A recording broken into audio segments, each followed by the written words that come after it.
लातूर जिल्ह्यामध्ये स्थानिक गुन्हे शाखेची मोठी कारवाई. गुटखा वाहतूक करणारा आरोपी जेरबंद. वाहनासह 8.5 लाख रुपयांचा मुद्देमाल जप्त.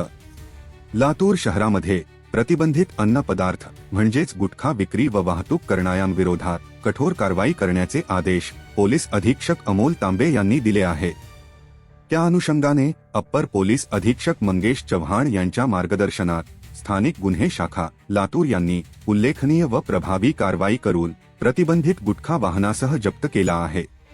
पोलीस निरीक्षक सुधाकर बावकर यांच्या नेतृत्वातील स्थानिक गुन्हे शाखेच्या पथकाला दिनांक 16 एप्रिल 2026 रोजी सायंकाळी सुमारे 6:00 वाजता गांधी चौक पोलीस स्टेशन हद्दीतील मजगे नगर ते ट्विंकल लँड इंग्लिश स्कूल या मार्गावरून एक पांढऱ्या रंगाची स्विफ्ट डिझायर कार क्रमांक मधून महाराष्ट्र शासनाने प्रतिबंधित केलेला गुटखा विक्रीसाठी वाहतूक करण्यात येत आहे अशी माहिती मिळाली. प्राप्त माहितीच्या आधारे पथकाने मजगे नगर ते ट्विंकल लँड इंग्लिश स्कूल रोडवरील विठ्ठल रुक्मिणी मंदिर समोर सापळा रचून संशयित वाहन ताब्यात घेतले. चौकशीअंती चालकाने आपले नाव नागनाथ हरिभाऊ मुंडे राहणार मजगे नगर लातूर असे सांगितले.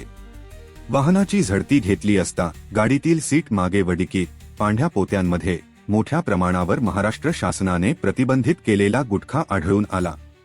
आरोपी विरुद्ध पोलीस स्टेशन गांधी चौक येथे गुन्हा दाखल करण्यात आला आहे.